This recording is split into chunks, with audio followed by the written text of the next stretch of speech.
여야 사당이 오늘 선거제 개편과 공수처 설치 법안의 패스트트랙 지정을 재시도할 것으로 보입니다. 하지만 자유한국당이 여전히 회의장을 점거하고 강력 반발하고 있어서 다시 한번 물리적 충돌도 제기되고 있습니다. 바른미래당이 별도의 공수처 법안을 발의하기로 했습니다. 김관영 원내대표는 권은희 의원의 공수처 법안도 패스트트랙으로 지정해달라고 요구하고 민주당이 이 제안을 받아들인다면 패스트트랙 지정에 협조하겠다고 말했습니다. 볼턴 미 국가안보보좌관이 푸틴 러시아 대통령의 북핵 6자 회담 재개 언급과 관련해서 미국이 선호하는 방식이 아니라고 밝혔습니다. 대신 김정은 위원장이 미국과 1대1 접촉을 원하고 있다며 3차 북미 정상회담 가능성을 열어뒀습니다. 부산과 싱가포르에서 12개국이 참가하는 연합해상훈련이 오늘부터 열리는 가운데 일본은 부산에서 진행되는 우리 해군 주관 행사에 끝내 불참하기로 했습니다. 초계기 위협 비행 등 한일 갈등을 의식한 것으로 보입니다. 삼성 바이오로직스의 분식회계 의혹을 수사하는 검찰이 그룹 차원의 증거인멸 지시가 있었던 정황을 확보하고 삼성전자 임원을 소환 조사했습니다. 증거인멸 혐의를 받는 자회사 임직원 2명에 대한 영장 심사도 시작됐습니다. 구조동물 안락사 논란을 빚은 동물보호단체 케어의 박소연 대표에 대한 영장 심사가 진행되고 있습니다. 박 대표는 법원에 출석해 동물운동을 하며 개인적 이익을 위해서 불법 행위를 하지 않았다고 주장했습니다. 시청자 여러분 안녕하십니까? 4월 29일 월요일 뉴스앤이슈 시작합니다. 오늘 먼저 국회로 가보겠습니다. 신속 처리 안건 지정, 이른바 패스트트랙 추진을 놓고 여야의 대치가 오늘도 이어지고 있습니다. 자유한국당이 여전히 회의장을 점거하고 강력 반발하고 있는 가운데 여야 4당이 이르면 오늘 패스트트랙 재지정에 나설 것으로 보여서 다시 한번 물리적인 충돌 가능성도 제기되고 있습니다. 현장 연결해 보겠습니다. 최기성 기자. 네, 국회입니다. 네, 지금 최 기자가 서 있는 곳이 국회 어디입니까? 네, 제가 지금 나와 있는 곳은 국회 사개특위 회의장 앞입니다. 사개특위에서는 공수처 법안과 검경 수사권 조정안 등이 논의될 것으로 보입니다. 제 뒤로 보이는 것처럼 회의장 입구는 모두 의자로 막혀 있는 상황입니다. 한국당 의원 20여 명도 현재 상황을 지켜보면서 만약의 상황에 대비하고 있는 상황입니다. 더불어민주당은 오늘 중에 신속 처리한 건 지정을 마무리할 수 있도록 하겠다면서 비공개 의원총회에서 향후 전략과 대응 방안을 논의하고 있습니다. 이해찬 대표는 한국당의 불법 감금과 점거 폭력 사태로 국회가 완전히 마비됐다면서 자신의 이름으로 직접 고발하겠다며 압박하기도 했습니다. 국회 사법개혁특별위원회 위원장인 민주당 이상민 의원은 오늘 YTN 라디오 인터뷰에서 정황을 봤을 때 회의를 열 수 있는 여건과 조건이 다 충분히 충족됐다면서 특위가 곧 열릴 수 있다고 언급했습니다. 국회 정치개혁특별위원회 위원장인 정의당 심상정 의원 역시 취재진과 통화에서 바른미래당 내부 상황이 정리되는 대로 회의를 열 것이라면서 오늘도 배제하지 않고 있다고 말했습니다.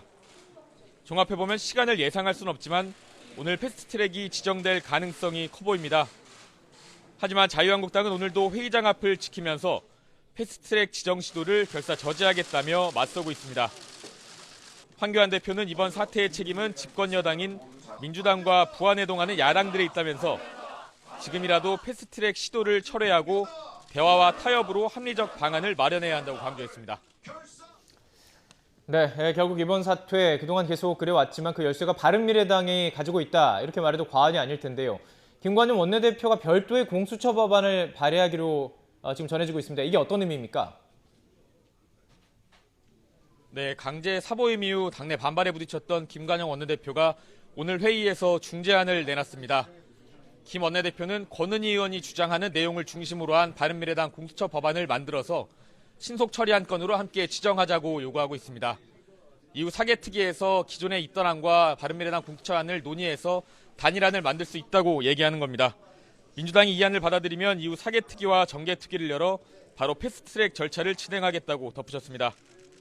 이에 대해 민주당 홍영표 원내대표는 바른미래당 제안이 무슨 내용인지 모르겠다면서 타당하면 받을 수도 있을 것이라고 말했습니다. 민주당은 현재 김관영 원내대표의 제안을 놓고 최고위원과 사개특위 의원들이 모여 논의를 벌이고 있습니다. 논의 이후에 의원총회를 열어서 최종 수용 여부를 결정할 것으로 보입니다. 지금까지 국회에서 전해졌습니다. 난장판 국회에 민생 법안 처리는 기약이 없어졌습니다. 하노이 회담 결렬 이후 남북관계도 소원해진 상태라 다음 주 취임 2주년을 맞는 문재인 대통령의 고심이 깊어지고 있습니다. 김도원 기자입니다. 국회 선진화법 이후 최초로 격한 몸싸움까지 벌어지면서 국회의사 일정은 사실상 마비됐습니다. 여야가 첨예하게 맞서고 있는 가운데 청와대는 혹시라도 대치 상황을 더욱 악화시킬까 극도로 말을 아끼고 있습니다. 하지만 경기 하강 우려에 신속한 대응이 시급한데 정국이 꽉 막혀 있어 내심 답답한 모습입니다. 당장 추가 경정 예산안 처리가 시급하지만 지금 형편에선 말도 꺼내기 어렵습니다. 문재인 대통령이 특별히 당부했던 최저임금, 탄력근로제 개편은 물론 소방관 국가직 전환 등 민생 법안, 국정과제인 공정경제 관련 법안 등의 처리도 기약이 없습니다. 청와대는 지난해부터 이어가고 있는 문 대통령의 지역경제 투어 등을 통해 신산업 육성과 투자 의지를 강조하고 있지만 입법의 뒷받침 없이는 한계가 뚜렷합니다. 한반도 비핵화와 평화체제 구축의 진전도 고민입니다. 4차 남북정상회담을 공개 제안했지만 북한의 반응이 없는 가운데 중재안을 만들어내기 쉽지 않습니다. 문 대통령의 판문점 선언 1주년 영상 메시지에서도 이런 상황에 대한 고민이 엿보입니다. 때로는 만나게 되는 난관 앞에서 잠시 숨을 고르며 함께 길을 찾아야 합니다. 이런 가운데 문 대통령은 다음 주 취임 2주년을 맞아 독일 유력 일간지에 한반도 평화 프로세스와 관련한 글을 실을 예정입니다. 교착 상태가 계속되는 가운데 기고문에서 비핵화와 남북관계 진전을 위해 어떤 방안이 제시될지 관심입니다. 국민이 경제 성과를 체감하고 한반도 평화에도 더욱 속도를 내겠다는 게 문 대통령의 올해 목표였습니다. 안팎으로 어려운 여건 속에서 문 대통령이 돌파구를 찾을 수 있을지 주목됩니다. YTN 김도원입니다. 네, 문재인 대통령의 국정수행 지지율이 6주 연속 보합세를 보였습니다. YTN이 여론조사기관 리얼미터에 의뢰해서 조사한 4월 4주차 주간 집계 결과 문 대통령의 지지도는 지난주보다 0.8%포인트 떨어진 47.4%를 기록했습니다. 더불어 못하고 있다는 대답은 2.3%포인트 오른 48.4%로 긍정, 부정 평가가 오차 범위 내에서 팽팽하게 엇갈렸습니다. 정당 지지도는 패스트트랙 지정을 둘러싸고 극한 대치가 이어지고 있는 가운데 모든 정당의 지지율이 오차 범위 내이긴 하지만 조금씩 올랐습니다. 더불어민주당이 38%, 자유한국당이 31.5%로 각각 0.2%포인트씩 올랐으며 바른미래당은 5.3%, 정의당이 7.8%, 그리고 민주평화당이 2.7%를 기록했습니다. 이번 여론조사는 지난 22일부터 닷새 동안 전국 19세 이상 유권자 2,518명을 대상으로 진행됐으며 자세한 내용은 리얼미터와 중앙선거 여론조사심의위원회 홈페이지에서 확인할 수 있습니다. 홍남기 경제부총리 겸 기획재정부 장관은 현재로서는 경제성장률 목표치를 수정할 계획이 없다고 강조했습니다. 홍 부총리는 오늘 정부 서울청사에서 주재한 경제활력대책회의를 마친 뒤 기자들과 만나 이같이 말했습니다. 앞서 정부는 올해 경제성장률 목표치를 2.6에서 2.7%로 제시했습니다. 이와 함께 홍 부총리는 자동차 개별 소비세 인하 연장 여부에 대해서는 다음 달 말쯤 검토한 뒤 결정하겠다고 설명했습니다.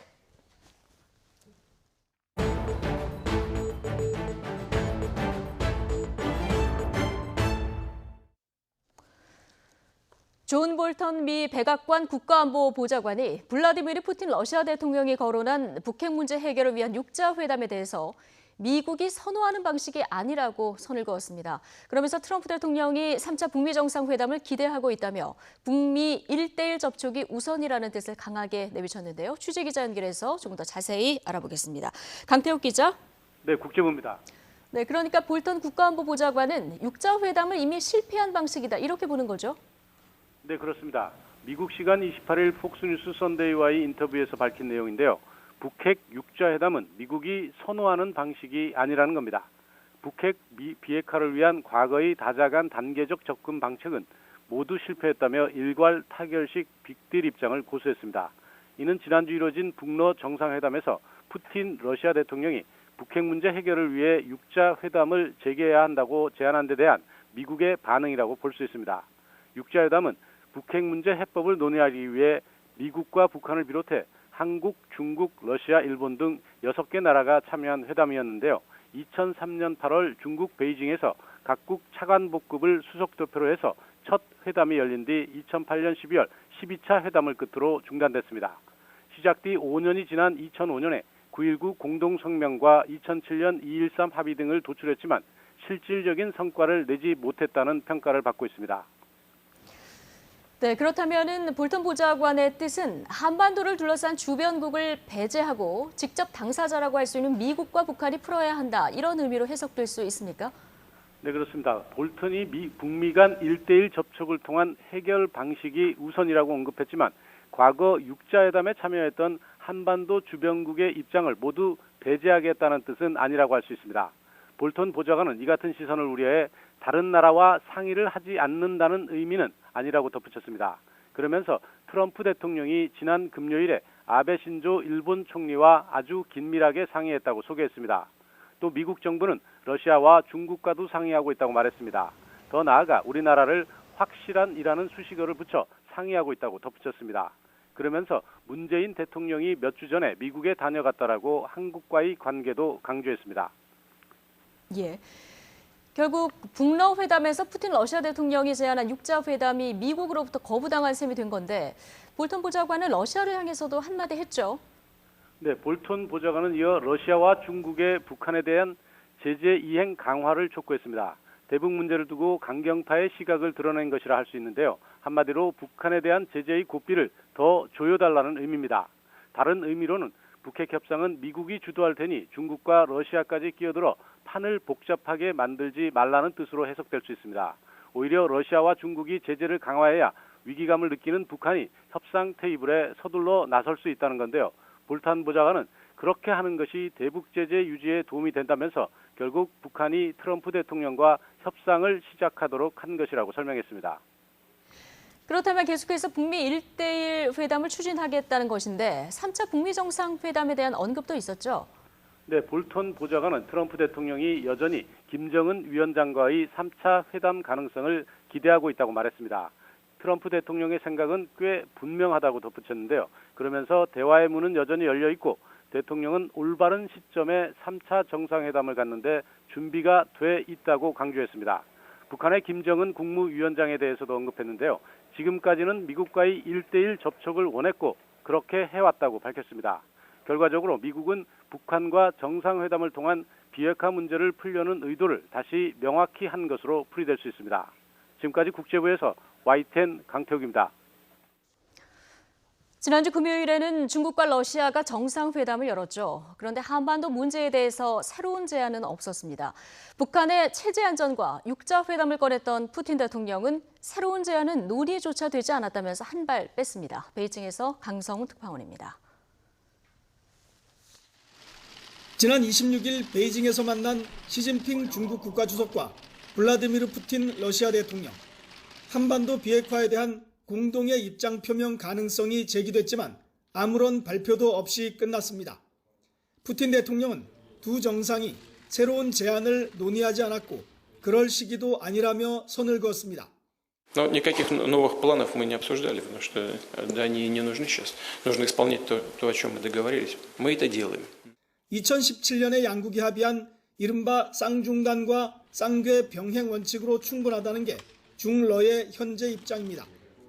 푸틴 대통령이 직접 꺼내든 북한의 체제 안전과 육자 회담도 얘기는 나왔지만 결론은 없었습니다.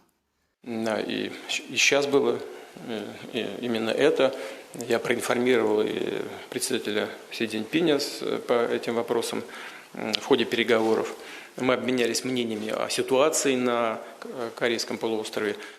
중국과 러시아의 이런 자세는 대북 압박에 나선 미국에 정면으로 맞서지는 않겠다는 표시로 보입니다. 미국과의 협상이 난관에 부딪히자 중러의 기대를 걸었던 북한으로서는 실망스러운 결과일 수도 있습니다. 그만큼 북한의 선택지가 좁아지고 있다는 분석도 가능합니다. 베이징에서 YTN 강성웅입니다. 트럼프 미 대통령이 올해도 우방국의 방위비 증액 요구를 계속하겠다고 말했습니다.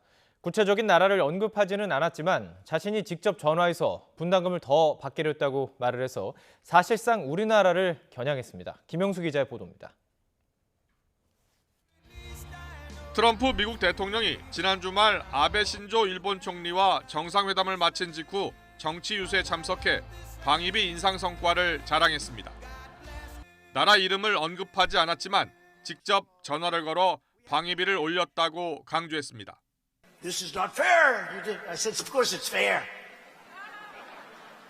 He said, well, we'll give you 500 million more. 트럼프 대통령은 지난 2월 강요회의에서도 한국에 직접 전화를 해 주한미군 방위비 분담금을 5억 달러 더 받기로 했다고 밝힌 바 있습니다. They agreed to pay yesterday $500 million more toward their defense. 500 million with a couple of phone calls. I said, why didn't you do this before? They said, nobody asked. 트럼프 대통령은 당시 앞으로 한국의 방위비 분담금이 계속 오를 것이라고 했는데 이번에도 같은 입장을 재확인했습니다. I said, we're going to call you for much more. You got to pay. You got to pay. Not fair. We're defending you and you're rich.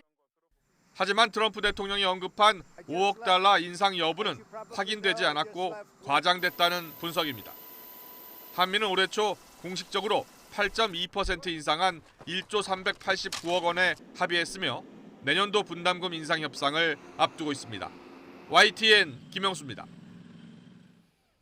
부산과 싱가포르에서 12개국이 참가하는 연합 해상훈련이 오늘부터 열리는 가운데 일본은 부산에서 진행되는 우리 해군 주관 행사에 끝내 불참하기로 했습니다. 초계기 갈등의 여파를 의식한 것으로 분석되고 있습니다. 김세호 기자입니다. 부산과 싱가포르 근해에서 12개국 함정과 항공기가 참가하는 연합훈련이 시작됐습니다. 민간 선박 피랍에 대한 공동 대응과 거래 금지 품목 적재 선박에 대한 검색 등이 목적입니다. 이번 훈련은 다음 달 13일까지 1, 2부로 나뉘는데 1부는 다음 달 2일까지 우리 해군 주관으로 부산에서, 2부는 다음 달 9일부터 13일까지 싱가포르 근해에서 싱가포르 해군 주관으로 진행됩니다. 우리 해군 주관으로 열리는 일부 행사에는 미군 등 7개국 함정 10척과 항공기 6대가 참가하는데 일본 해상자위대는 이번 훈련에서 빠졌습니다. 그러면서 싱가포르에서 진행되는 2부 훈련에는 참가하는데 초계기 위협 비행 갈등의 여파가 그 배경으로 보입니다. 우리 군은 일본 초계기가 근접 비행할 경우 군사적 조치를 단행할 수 있다고 일본 측에 밝혔고 일본 측은 철회를 요청하면서 지난해 12월부터 시작된 초계기 갈등은 여전히 이어지고 있습니다. 이 때문에 다음 달 초 서울에서 열리는 한미일 안보회의에서 초계기를 둘러싼 갈등이 해결의 실마리를 찾을 수 있을지 주목됩니다. YTN 김세호입니다. 삼성 바이오로직스의 분식회계 의혹을 수사하는 검찰이 회계 자료의 조직적 은폐, 조작 정황을 밝히는 데 수사력을 모으고 있습니다. 오늘은 삼성 바이오로직스의 자회사 삼성 바이오에피스 임직원에 대한 영장 실질 심사가 열리고 있습니다. 취재 기자 연결해서 자세한 내용 들어보겠습니다. 권남기 기자. 네, 서울중앙지검입니다. 오늘 영장 심사를 받고 있는 삼성 바이오에피스 임원들 혐의부터 좀 정리하죠. 네, 오늘 오전 10시 반부터 서울중앙지법에서 영장실질심사가 열리고 있습니다. 검찰이 구속영장을 청구한 건 경영지원실장 양모 씨 등 삼성 바이오에피스 임원 2명입니다. 검찰은 금융감독원이 삼성 바이오로직스의 분식회계 의혹과 관련해 조사를 벌이며 관련 자료를 요청하자 양 씨 등이 조작된 허위 자료를 제출하는 데 관여한 정황을 확인했습니다.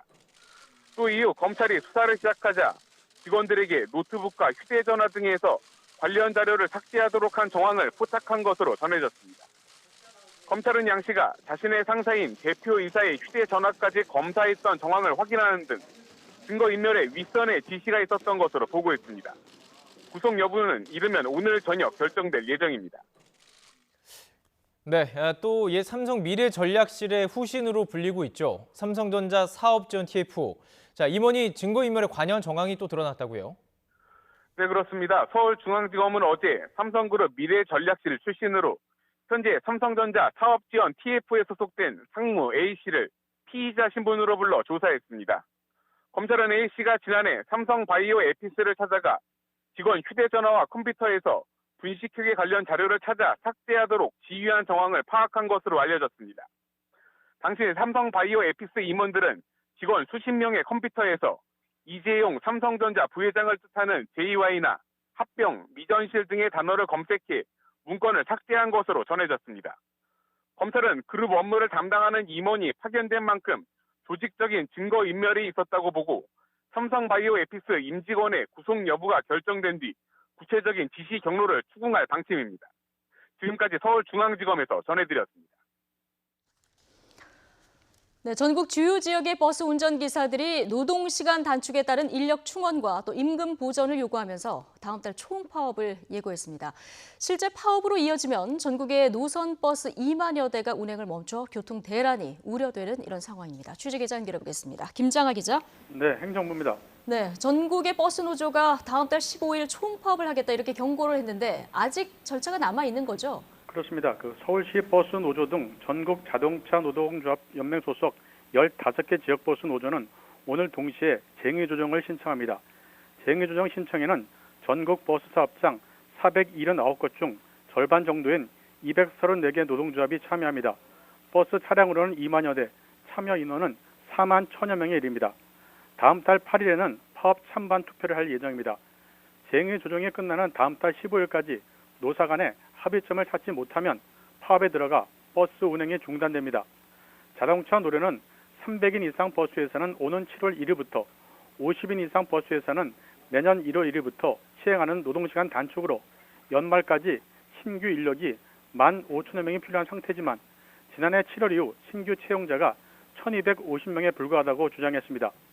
그러면서 사업주와 지방자치단체가 이에 대한 어떠한 대책도 내놓지 못하는 상황에서 버스 운행 파행은 불가피하다고 밝혔습니다. 네, 자 김장하 기자, 버스 노조의 가장 큰 요구 사항은 어떤 겁니까?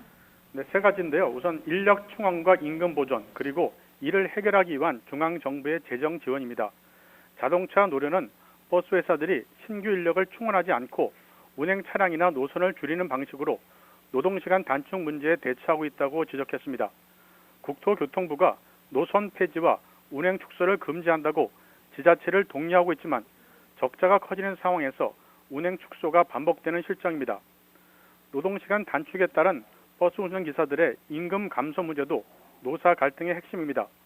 버스 운전기사 임금은 기본급이 절반이고 연장 근로에 따른 초과 임금이 30%가 넘는 임금 구조로 되어 있습니다.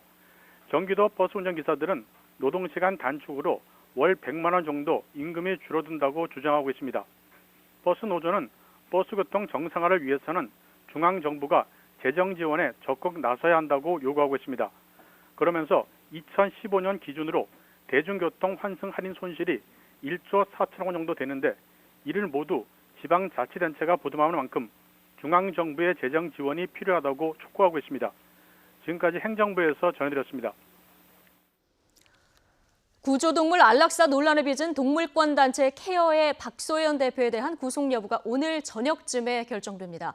박 대표는 영장실질 심사를 받기 전 안락사는 불가피했고 자신은 도주할 이유가 없기 때문에 구속이 두렵지 않다 이렇게 얘기했습니다. 직접 들어보시겠습니다. 저는 구속이 두렵지 않습니다. 그래서 도주할 이유가 없습니다. 케어의 안락사가 불가피하게 이루어져 왔다는 것에 인정합니다.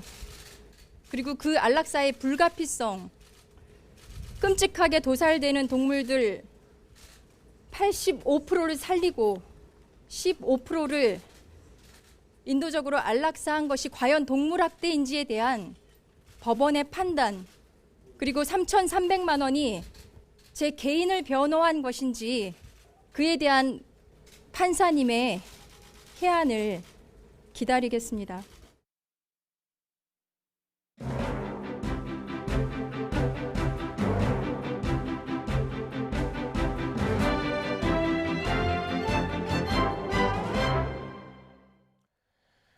뉴스의 중심에 있는 인물들의 사건과 쟁점을 조명하는 인물과 쟁점 시간입니다.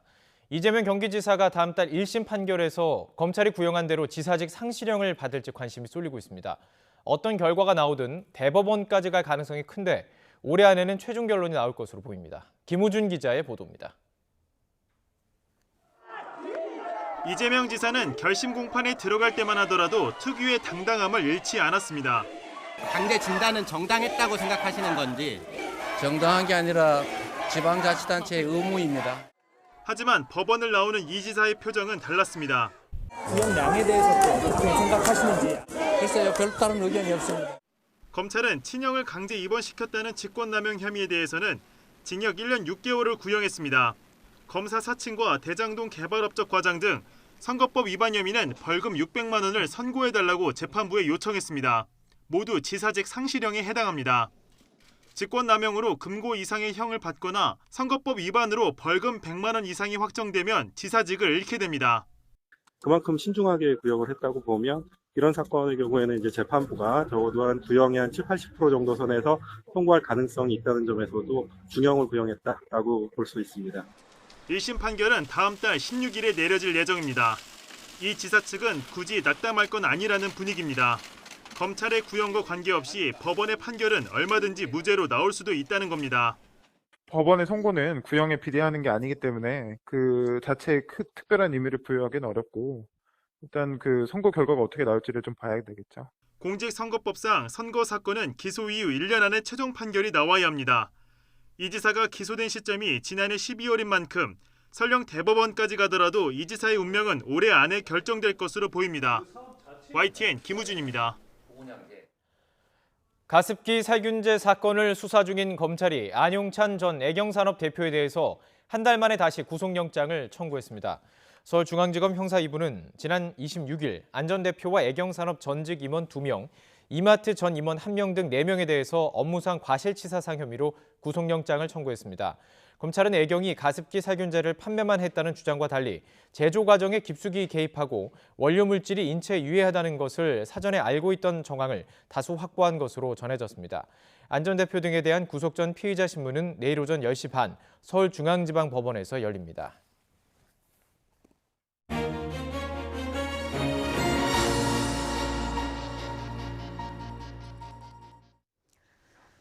최근 수도권을 중심으로 A형 간염 환자가 급증하고 있습니다. 날이 따뜻해지면 감염병이 기승을 부리게 마련이긴 합니다만 특히 이번에는 40대 환자 비중이 두드러져서 주목이 되는데요. 급증하고 있는 A형 간염 증세와 감염 이유 그리고 예방법까지 전문가 연결해서 자세히 들어보겠습니다.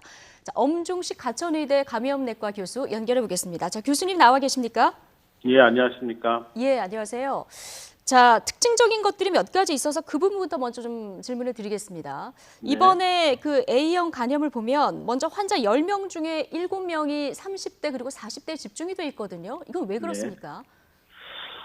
우리나라가 이제 그 경제적인 발전을 하는 과정에서 과거 70년대, 80년대 초반까지 이전에 출생하신 분들은 네. A형 간염을 어렸을 때 자연스럽게 앓게 되면서 면역을 획득하게 된 경우가 대부분입니다. 아, 본인도 모르게 그런데, 앓고 지나간 경우? 예. 그런데 그 이후 세대들은 이제 여러 가지 보건 환경이 좋아지면서 이 A형 간염에 노출될 가능성이 굉장히 낮아져 버렸고, 네. 그러면서 지금 현재 20대, 30대 위주로는 A형 간염 노출이 거의 없다시피 한 그런 상황이 됐습니다. 그래서 A형 간염 항체를 갖고 있는 사람들이 한 10% 전후로 떨어졌기 때문에 일단 A형 간염을 막아낼 능력이 없는 상태였고 A형 간염에 대한 백신이 97년도에 우리나라에 도입이 돼서 2015년부터 국가예방접종으로 접종이 되고 있습니다. 그러니까 그 이전 출생하신 분들은 A형 간염 바이러스에 대한 항체를 얻지 못한 상태로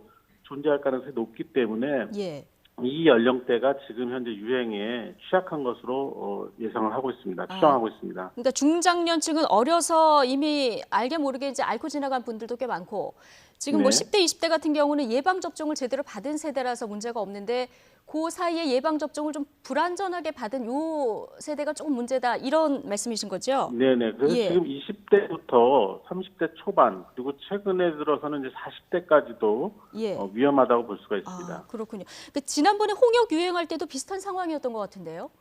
네, 결국은 백신 접종을 얼마나 열심히 했었느냐가 지금 현재 미치는 영향이 큰데 A형 간염은 홍역보다도 예방 백신의 보급과 접종 시행이 늦어졌기 때문에 계속해서 문제가 되고 있습니다. 그렇군요. 지금 A형 간염 현재 전국의 확진자가 3,600명에 육박하는 이런 상황인데요. 이미 이 수치가 지난해 전체 확진자를 넘어선 수치고요. 확진하는 속도도 지금 굉장히 빠른 이런 속도거든요. 이 정도면 지금 비상 상황이다 이렇게 볼 수 있는 겁니까? 예, 상당히 주의를 기울여야 되는 그런 단계로 보고 있고요. 2000년대 중후반에 이거보다 훨씬 많은 환자들이 발생한 사례가 있긴 있습니다. 그렇지만 2009년, 10년이 지나면서 현저히 줄어들었다가 올해 예상 밖으로 상당히 많이 늘어나고 있어서 예. 원인도 좀 파악하기 위한 역학조사를 좀 더 자세히 해볼 필요가 있겠고 그리고 이 추이를 좀 더 면밀하게 좀 봐야 되는 상황입니다. 예. 지금 올해 발병이 이렇게 급증한 이유는 아직 그 원인 규명이 안 된 거죠? 예년에 비해서 갑자기 이렇게 늘어난 거는 아직 그 충분히 설명할 수 있는 원인을 파악하지 못한 상황이긴 합니다. 그렇지만 기본적으로 20대와 30대 그리고 40대 초반까지 예. 항체를 가지고 있는 이 인구 집단이 확실히 적다라는 것들이 기본적인 문제점이 되겠고요. 예. 그 이외에 이 A형 간염 바이러스 자체는 수인성 감염병에 해당이 됩니다. 그러니까 A형 간염을 가진 환자가 내놓은 분변을 통해서 주변 물이나 음식물이 오염이 되거나 환경이 오염돼서 손을 통해서 입으로 전파가 되는 병이기 때문에 이런 환경 관리에 문제가 있는지를 확인을 해야 되는 상황입니다. 아, 그렇군요. 그러니까 수인성 감염이기 때문에 이 감염된 환자의 분변이나 아니면 이 환자와 접촉한 사람들이 좀 문제가 될 수 있고요. 뭐 그러면 같이 뭐 이렇게 음식을 같이 먹는다거나 아니면 뭐 술자리 가면은 술잔 돌려서 마시는 분들도 여전히 있는데 이런 것들도 그럼 좀 위험할 수 있습니까? 예, 접촉의 그 빈도나 아니면 접촉의 강도가 강할수록 전파 가능성이 높아지기 때문에 지금 말씀하신 것 같은 그런 그 회식이나 이런 과정에서 술잔을 돌린다든지 아니면 음식물, 충분히 가열되지 않은 음식물들을 나눠 먹는다든지 아니면 그러니까 특히 이제 수저나 이런 것들을 같이 쓴다든지 하는 것은 피하는 게 좋겠습니다. 예, 그렇군요. 한국 사람들 특히 이제 찌개 같은 거 같이 이렇게 떠먹는 그런 문화도 좀 있기 때문에 이런 어떤 접촉을 지금 상황에서는 좀 피하는 것이 좋겠다. 자, 이런 조언이시고요.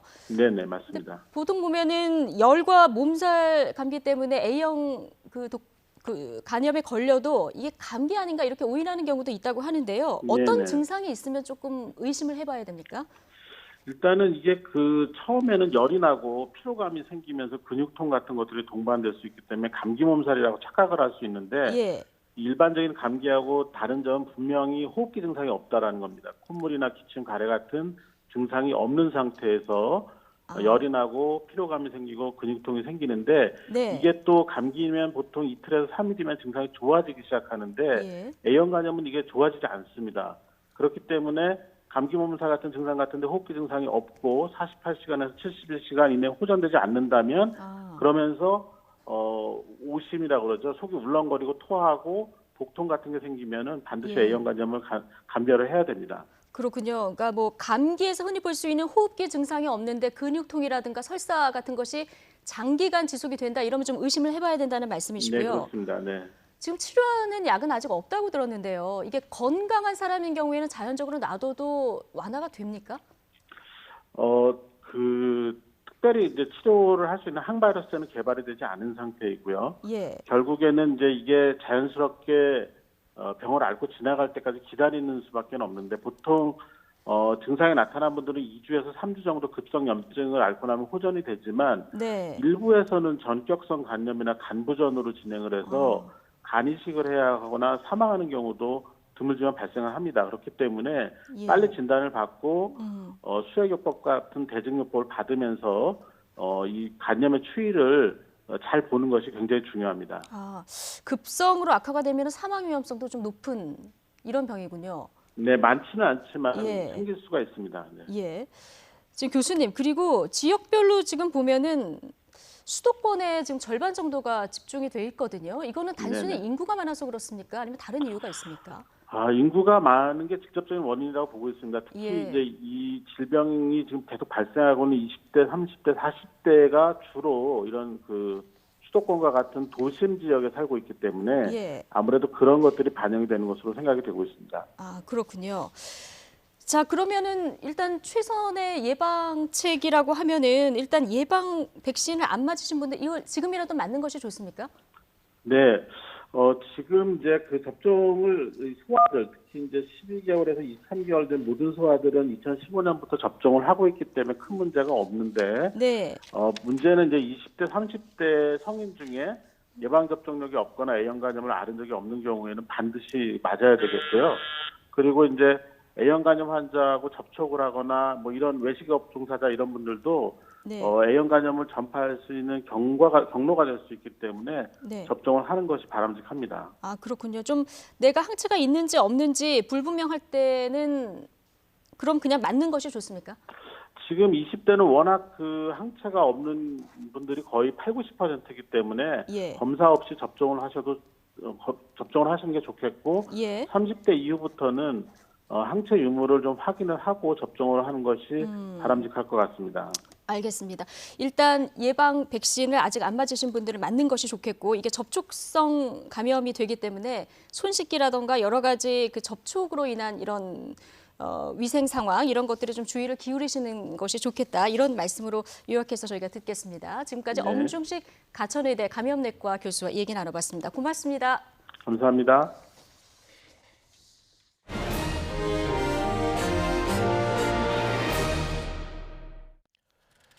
건강검진처럼 치과도 종합검진을 하는 시대가 열렸습니다. 최첨단 검사 장비와 치과 전문의들의 협진을 통해서 종합적이고 객관적인 진단이 가능해졌습니다. 한영규 기자입니다. 치아와 잇몸, 턱 관절 등 구강 질환을 알아보기 위해 종합검진을 받습니다. 치과 전문의가 구강 전반을 검사하고 형광 분석 검사를 통해 충치나 풍치, 치태 상황을 파악합니다. 엑스레이 검사로 치아 뿌리와 턱 관절을 정밀하게 촬영합니다. 이렇게 수집된 정보를 영상 치의학 전문의가 판독해 종합적인 검진 결과가 제시됩니다. 평소에는 이제 치과 가기도 무섭고 해서 뭐 불편한 데가 있어도 참고 지내거나 잘 모르고 지나가는 경우가 많았는데 이제 구강 검진을 하게 되니까 전체적인 치아 상태에 대해서 평가를 받을 수 있어서 좋았습니다. 동적 구강 기능 검사로 관절과 근육, 아래턱의 움직임을 분석해 좌우 비대칭 환자의 치료에 관한 정확한 진단이 가능해집니다. 국내에서 처음으로 도입된 치과 종합 검진을 통해 구강 건강 지수와 나이를 수치로 확인할 수 있고 객관적 검진 결과를 토대로 전문적인 치료를 할 수 있습니다. 검진을 통해서 자기 치아의 상태와 구강 건강도를 객관적으로 환자분들이 습득을 하시게 되면 그거에 따라서 치료의 시급성, 예방적 조치 이런 항목들을 결정할 수가 있습니다. 입속에서 음식물 찌꺼기와 세균이 결합하면 치태가 생기고 이것이 굳어지면 치석이 됩니다. 치석은 잇몸에 염증을 일으키고 심할 경우 잇몸뼈를 녹아내리게 해 치아를 잃을 수도 있습니다. 건강한 치아를 유지하기 위해서는 정기적인 구강 검진과 치료, 올바른 칫솔질과 치간 칫솔 사용, 스케일링을 통한 구강 위생 관리가 필수적입니다. YTN 한윤규입니다. 질병관리본부는 5월 가정의 달을 맞아 해외 여행객이 크게 늘 것으로 보고 동남아 여행을 준비하는 경우 댕기열 감염에 주의해달라고 당부했습니다. 댕기열은 숨모기에 물려서 발생을 하는데 발열과 두통, 오한, 근육통 등의 증상을 보입니다. 최근 동남아 국가를 중심으로 크게 유행하고 있으며 전 세계적으로도 발생이 느는 추세인데 우리나라의 경우 이달 현재 61명이 신고돼 지난해 같은 기간 대비 2배 넘게 증가했습니다. 질병관리본부는 동남아 여행 중에는 기녹과 모피 기피제, 모기장 등을 준비해서 사용을 하고 의심 증상이 생기면 현지 의료기관을 방문해 진료받을 것을 권고했습니다. 9.19 남북 군사 분야 합의 이행을 위해서 지난해 10월부터 중단됐던 판문점 견학이 모레인 다음 달 1일부터 재개됩니다. 정부는 판문점 선언 1주년을 맞아 공동경비구역 JSA 남측 지역부터 민간인들의 견학을 다시 시작하기로 했습니다. 정부는 유엔사와 긴밀히 협의해서 도보다리와 기념 식수 장소 등 4.27 남북 정상회담의 주요 현장, 그리고 향후 남북이 함께 근무할 초소 등을 직접 볼 수 있도록 견학 장소를 확대했습니다. 견학 재개 첫 주는 미래 세대인 학생들을 대상으로 시범 운영하고 점차 견학 범위를 확대해 나갈 예정입니다. 국내 첫 영리병원으로 추진되다 취소된 제주 녹지국제병원이 간호사 등 병원 근로자들에게 해고 통지를 했습니다. 녹지병원 측은 지난 26일 근로자 50여 명에게 우편물을 보내 병원 사업을 부득이 접을 수밖에 없는 지경에 이르렀다면서 해고 통지 이유를 밝혔습니다. 병원 측은 이들 근로자와 고용은 해지하지만 병원 사업을 운영할 적임자가 나타나면 이들 근로자가 우선 채용될 수 있도록 하겠다고 밝혔습니다. 패스트트랙 열쇠를 쥐고 있는 바른미래당이 중재안을 내놨습니다. 권은희 의원의 주장을 담은 별도 공수처 법안을 하나 더 내놓을 테니까 민주당이 패스트트랙 동시 지정을 받아달라 이런 제안을 한 건데요. 민주당이 이 안을 받으면 오늘 다시 패스트트랙 지정을 시도할 가능성이 커지게 됩니다. 자, 이 시간 현재 민주당은 이 문제를 논의하고 있습니다. 한국당은 오늘도 패스트트랙 지정 결사 저지를 외치고 있는 이런 상황. 자, 법안 출발이냐 동물국회 재연이냐 오늘이 또 다른 분수령이 될 것 같습니다. 잠시 뒤 뉴스앤이슈 2부에서 정치평론가 두 분과 관련 이야기 나눠보겠습니다.